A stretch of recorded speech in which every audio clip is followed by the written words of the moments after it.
What's going on? Before we get started on this one, there's like quite a bit of code, but we need to actually make the HUD. To make the HUD, go into your assets, and then I've just made a new folder here called HUDs. Open that up, and then make one called HUD in game. Now, there's going to be a bunch of HUDs. There'll be a HUD in game, HUD main menu, HUD menu, HUD crafting. For now, though, we're just working on HUD in game. And sorry to tell you guys, but this is going to be a real pain to do. You're going to have to basically drag in 10 of these inventory slot buttons. Line them up. The easiest way to do this is to drag them in. And then just set their positions. And I've made them 100 by 100, but make them whatever size you like. Also, keep in mind that each button, you'll have to drag an image on top of it. As you can see, I've got the inventory images here. Now, the first one's going to be set to 0.5 for this A value, and that'll give it like this little whited out look. And also, under brush, you'll want to select thumbnail blank as the image. You might also need to change the image size to 100 by 100, but anyways, at the end result of this video, we're going to have this. All you can do is scroll through all your stuff, and I think I made it so that you can like pick up an item. Maybe you can't. We're going to have something like this eventually. If I click on this button and go to bind, we'll have something like this eventually, so I can go ahead and pick up an item, and you see it appears in my inventory. But, there's really not much functionality in it yet. Getting the HUD just like the base of it set up is actually quite a difficult task, so probably break this into 2 videos. I would say each video will be maybe like 10 minutes, but, anyways, set that entire HUD thing up, and once you're done, we can actually get started on the code. Also, one last thing, before you make the HUD, if you have no idea how to do it, all you do is right click, user interface, and then make a widget blueprint, and you can literally just drag and drop in everything you need. So, once it's done, if you hit play, nothing's going to appear in your viewport. And that is completely normal. Basically, what happened is we need to actually tell the HUD to be appended to the viewport, and you have to do that inside of code. Now, we're actually using a blueprint HUD. The reason we're using a blueprint HUD is because they're so much nicer to work with than C++ HUDs. Like, it is unreal. C++ HUDs are no fun to work with. Blueprint ones are way easier to use. And we can actually talk to our blueprint HUD from C++. Now, the amount of work we're actually going to be doing in blueprints is going to be very limited. But I consider it, you know, pretty pleasant to like use the scripting language anyway. Like, it's kind of nice to play with blueprints every now and then, even though I am a C++ fan. So let's get started. What you want to do is go into your classes, and then go to the HUD. So just click on Minecraft HUD. Sorry, game mode. Right.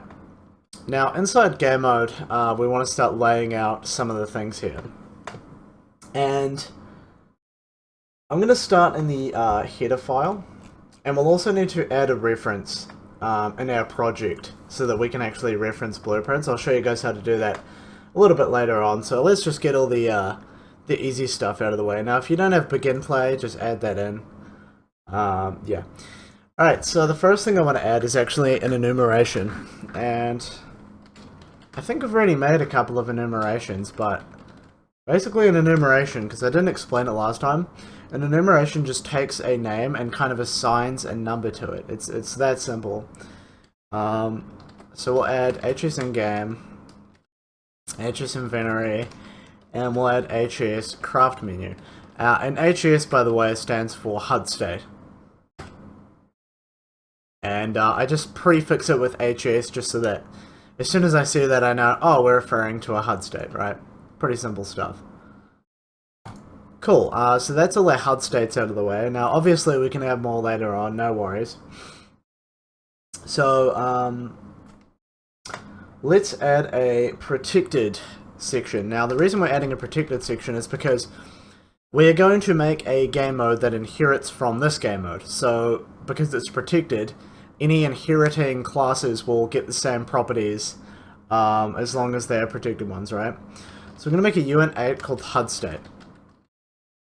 Pretty simple stuff. And I'm going to put a comment there, the current HUD state. So that's the current HUD state that we're in. So for example, if this is equal to 0, it's HS in game. If it's 1, it's inventory, and if it's 2, it's craft menu. Now let's add a couple of new properties here. So the HUD to be shown in game. And this is going to be a U property, and we only want to be able to edit the defaults. We don't need to edit anything else. It needs to have blueprint read-write access. I'm going to add category. We'll say blueprint widgets. And then meta. So meta allows us to put in this this thing here, so blueprint protected. And we're going to set that equal to true. Now the reason this happens is because we're extending this to blueprints, and by default blueprints don't understand that they are protected. You actually have to tell it meta equals blueprint protected equals true. So yeah, the next thing we're going to do is add a T subclass of user widget. Now I'm not going to go too into T subclass of, but it's just to do with type safety. So if you want to know more about that, just go ahead and run a Google search on it. So this is the in-game HUD class, and I'm going to add 2 more, and we can work on these later on. So we'll just copy this and paste it twice. So this is going to be the HUD shown in game, HUD to be shown in the inventory, and that's going to be inventory HUD class shown in the crafting menu. So we're just making a few HUD classes here. Cool. And then there's going to be the current HUD being displayed on the screen. So it could be any one of these 3 HUDs at any time. So we're just going to say make a user widget to store the current widget inside of, right? So that's all we're doing there. As for the functions that this class is going to use, there's actually quite a few of them. So we could all sort of make it into one giant function, but I like to use a few functions and sort of chain them together because it's a little bit easier to understand. So we're going to say checks the HUD state and then calls apply HUD, which is going to be another function, to apply whatever HUD we're using. And we'll call this function apply HUD changes.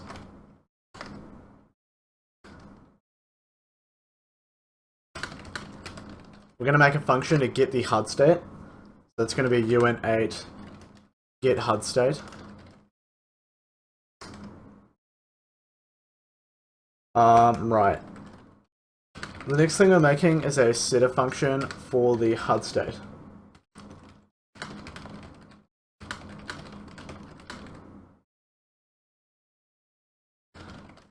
So what this does, because we're making a setter function, you might have been thinking, what is the point of all these setter functions that just set something equal to something? Well, in this case, it's actually quite handy to make a setter function, because what we do is we set the HUD state, and after we set it, this function calls the apply HUD changes function. So this is kind of chaining a few functions together, and it makes it a little bit easier to understand. So we'll say blueprint callable category equals, we'll just say blueprint, I guess we'll say HUD functions, why not? And this function is going to be called void change HUD state. And it's going to take one parameter, which is the new state to be applied.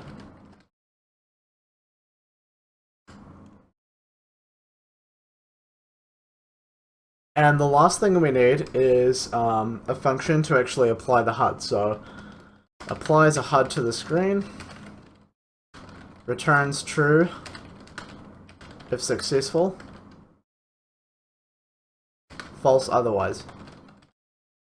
I like to be able to check if applying the HUD actually worked or not. So that's why we're making this a bool. Because if it fails, we know it returned false, and if it worked, then it returns true, right? And yeah, you're not really losing anything by making it a bool. I don't really think we use that return value, but it's nice to have there.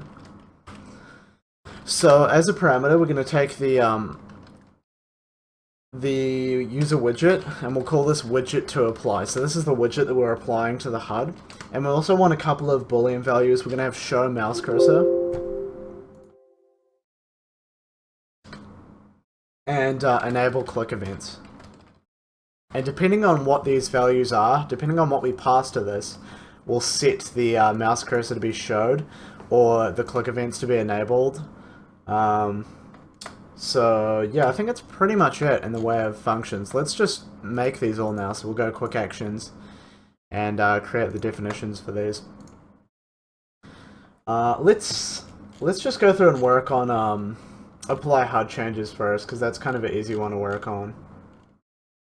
Right, let's see here. So the first thing we need to do inside of apply HUD changes is we're going to say, is the current widget there or not? Does it exist, right? So we're going to say if it's not equal to the null pointer, then current widget removed from parent. Before we go even any further, it's time to add that reference that I talked about. So to add that, you just go to minecraft.build.cs, and then you just want to add these. You want to add UMG on the end here, and also you want to add private dependency module names. Make sure you spell that right, and then add slate and slate core.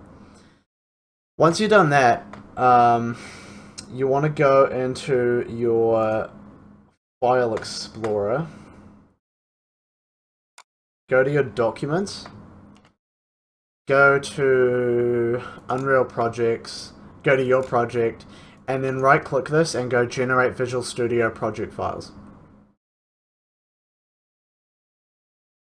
I've already done it, so I won't even bother, but go ahead and get rid of that. And it's going to say in Visual Studio that it has been modified outside the editor. Just go ahead and select the option Yes to All, and that will add the reference.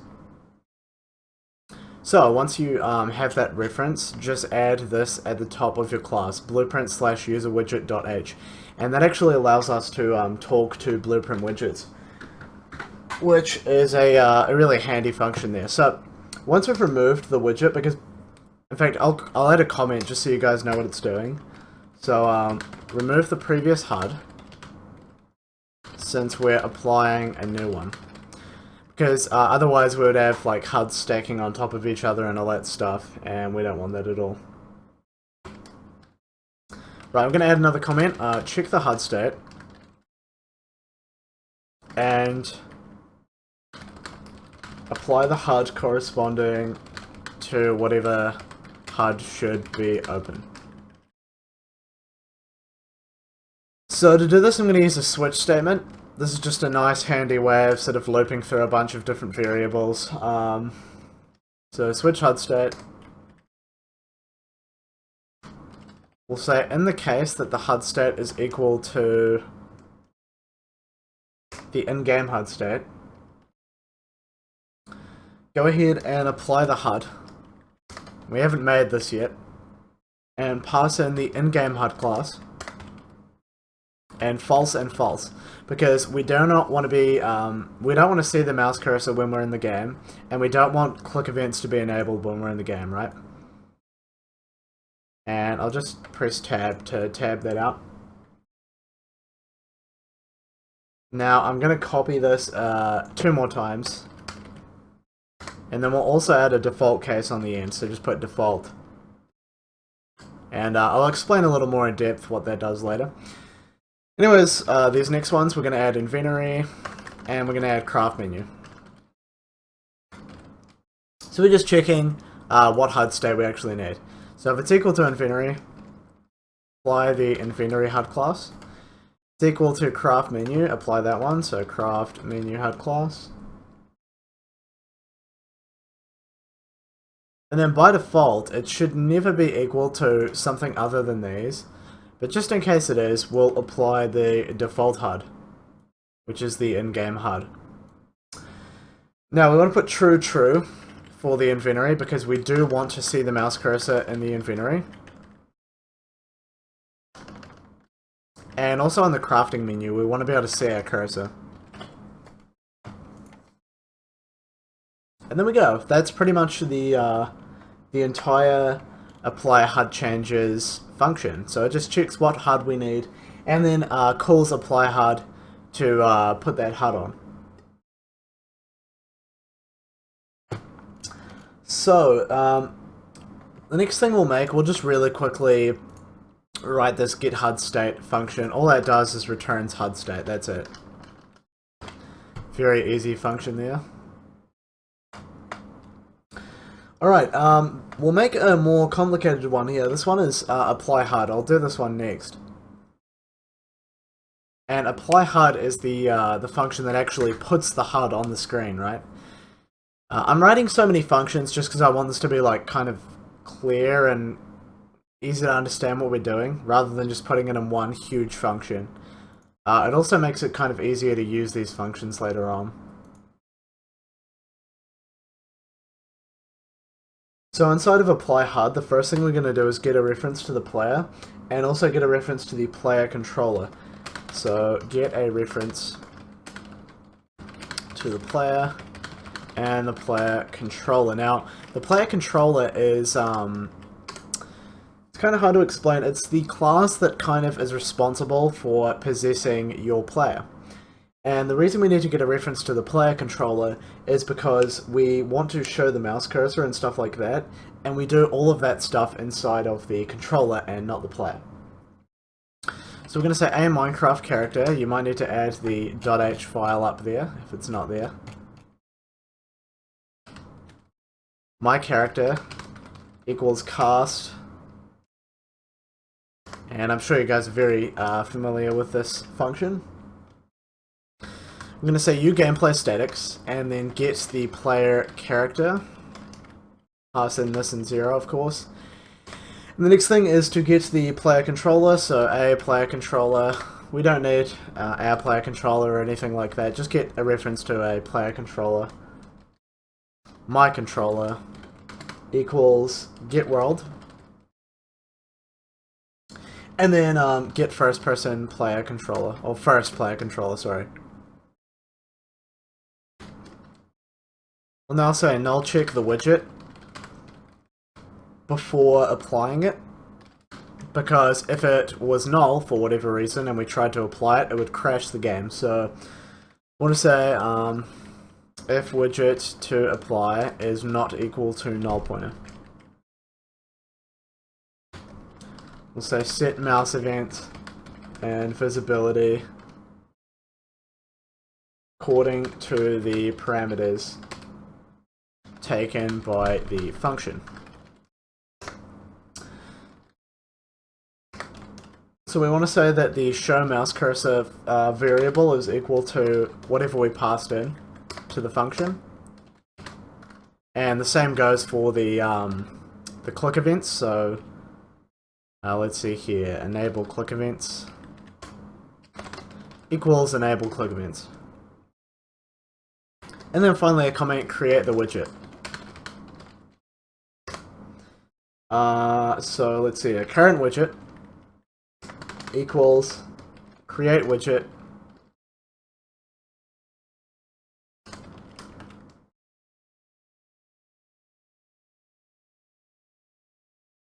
and we need to get the world and then pass in the widget we want to apply. Finally, we just need to null check the current widget. Just in case, I like to make sure to null check a lot of my stuff. It is a good habit, so we'll say current widget, add to viewport. And then finally, since the function worked, we're going to return true. If it didn't work, we're going to say else return false. And then also, we'll just say, let's see here.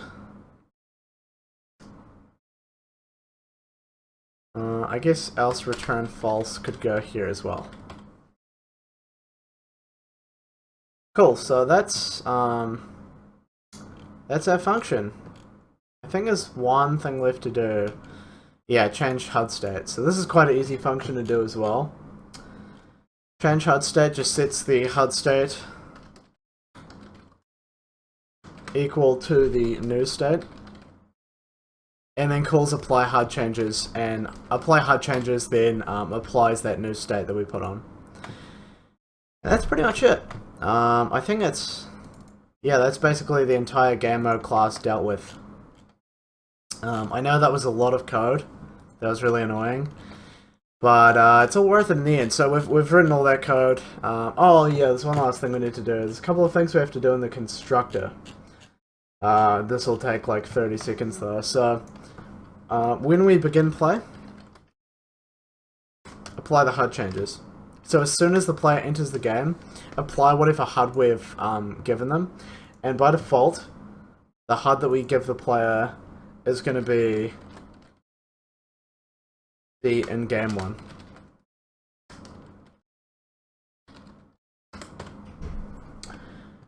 And that's pretty much the entire thing dealt with. So in the next video, we're going to go through and deal with actually using these functions to apply our HUD. So we're not fully done yet, but anyways, I'll see you guys in the next video.